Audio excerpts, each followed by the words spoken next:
Eons ago, in the forest hermitages of India, the sages had attained great wisdom through pursuance of knowledge and meditation.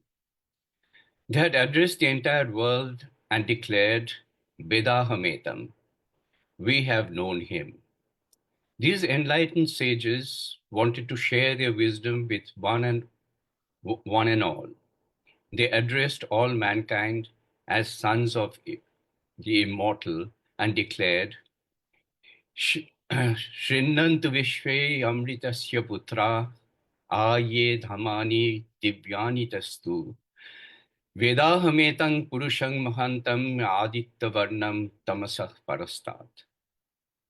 We have known the great effulgent person beyond darkness. The devotee overcomes death by knowing him. He has no other way to salvation. In the Vedic era, many rishis devoted their lifetime exploring the nature and its evolution. They meditated on questions such as, who are we? How did we come into existence? And what is our destiny? The fruit of their quest, the wisdom they attained, the enlightened knowledge that they gathered were compiled and are known as Vedas and Upanishads. The Upanishads contain the basic philosophical aspects of the religion of the Vedic era. The word Upanishad is derived from upa, near, ni, down, and sad, to sit.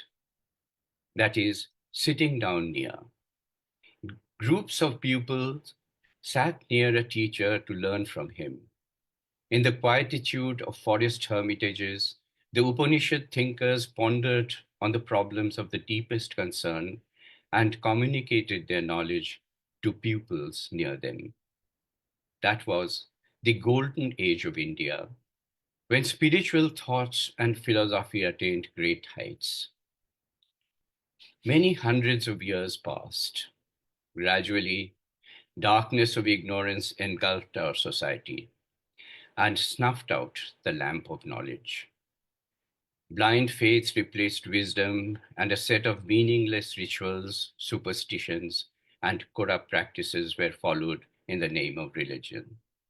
India closed its doors and windows to the outside world and remained confined in the self-imposed darkness. Years passed with India slumbering in its darkened room. Then one day, a ray of light entered through a crack. A bird chirped. Then a voice uttered, Vedahametan. I have known him. The society, used to living in darkness, protested, but could not resist the new dawn. Raja Rammohun Roy had found the age-old lamp of India's wisdom and repeated the age-old utterances of the sages, Vedahametam. God is one without a second. Rammohun had not only rediscovered the ancient Indian texts and brought them to the knowledge of the common people, in his quest for truth, he had studied the texts of all great religions of the world. He found that the concept of monotheism was not confined to the Vedas and the Upanishads. It constitutes the core belief of religions such as Islam and Christianity also. He established the Brahmo Samaj based on the common belief of all these religions, namely unity of God, immortality of the soul, and ethical discipline as the basis of spiritual life. On the 28th of August in the year 1828, Rammohun, along with a few like-minded associates, established the Brahmo Samaj. It took place in a rented house, and the weekly meetings of the Samaj were also held in the same rented house. Within 1.5 years, however, funds were arranged, a place of land purchased, and a Brahmo temple had been erected. Consecration of this temple, the first Brahmo Mandir took place on the 23rd of January in the year 1830, corresponding to 11th of Magh, 1236 of the Bengali era, Bengali calendar. This is the day we commemorate during Maghotsav. This year is the 195th anniversary of the day. However, the tradition of observing 11th of Magh as the occasion of Brahmo Samajes' annual festival was started by Maharishi Debendranath Tagore 12 years later in 1843. Prior to the inauguration of the Brahmo Mandir, a trust had been formed for the management of the Mandir, and the trust deed was authored by Ram Mohan Roy. Through this trust deed, Ram Mohan very clearly conveyed his concept of the Brahmo Samaj and Brahmo faith.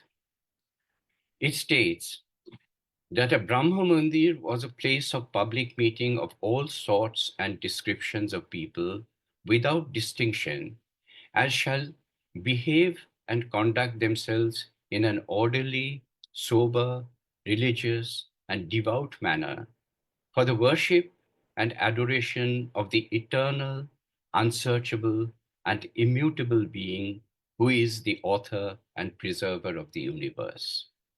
No animate or inanimate objects, idols, or images were to be worshipped.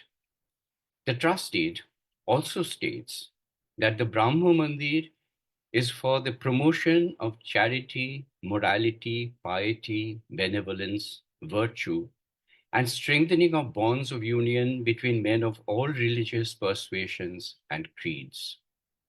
We may summarize that Brahmo Samaj advocates breaking up of barriers between all communities, religions, castes, and creeds. It recognizes that in God's creation, all men are equal and should be treated with equal love and respect. It so happens that today is the 26th of January, 75th anniversary of adoption of our country's constitution. The constitution has granted us equality and freedom to ensure an unbiased society. It upholds respect for all religions and harmony of all cultures, equality of all citizens without distinction of caste, creed, and gender, freedom of speech and action as fundamental right to every citizen. It is important to note that these are all the same pillars on which Brahmo Samaj was founded more than 120 years before the constitution was drafted. Recorded in the trust deed of the first Brahmo Mandir written by Ram Mohan Roy in the month of Magh of 1830, and we need to remember that during the Maghotsav. During Maghotsav, are we only commemorating the establishment of the first Brahmo Mandir? In fact, it has a much deeper significance. I quote from one of Sri Satish Chandra Chakraborty's sermons. Quote, "What is Utsav? On one side, it is an occasion to fill our hearts with new hope and joy. On the other side, to renew our submission to God. After a year of struggles, trials, and tribulations, to strengthen the foundation of our religious life at God's feet. But this new initiation, this joy, this surrender, this ardent effort to re-establish our faith in God, we have to do this together, not alone. Utsav is that occasion when all the brothers and sisters of the Brahmo Samaj together, single-mindedly, fill their lives with renewed hope and joy and surrender themselves anew to God's feet." Unquote. So, Maghotsav is an occasion when all brothers and sisters of the Brahmo Samaj congregate in the name of God, offer prayers to Him together, and renew their pledge in the service of God and the Samaj. It is also an occasion to cleanse our minds of and purify our hearts. An occasion for cleaning the internal space within us where our emotions, attitudes, and beliefs reside. In the course of our day to day dealings, we pick up a lot of impurity and dirt. Utshav is the occasion to take an inventory of the accumulated garbage, such as ego, jealousy, greed, anger, negative thoughts, emotional baggage, and remove all unnecessary clutter and start with a clean slate. A religious festival is also an occasion for thanksgiving, for expressing our gratitude to the divine for the divine blessings we have received as individuals and as a community. When a celebration has sanctity and prayer attached to it, it gains depth and dignity. It is not just entertainment of the mind, but also nourishment of the soul. During Maghotsav, we need to ponder over the happenings of the year gone by. There might have been some to rejoice, but also much to regret. We need to reconcile with the past and move on to the future with enthusiasm. Like all festivals, Mahotsav is also an occasion to celebrate, to meet friends and enjoy. Maghotsav is an occasion to have fellowship with fellow believers, pray together, and to worship together the all-pervading Supreme Spirit, who is the Creator and who provides us with all that we need during our life on earth and also beyond. This is also an occasion to submit ourselves to God's will and pledge adherence to the path of righteousness. Thank you.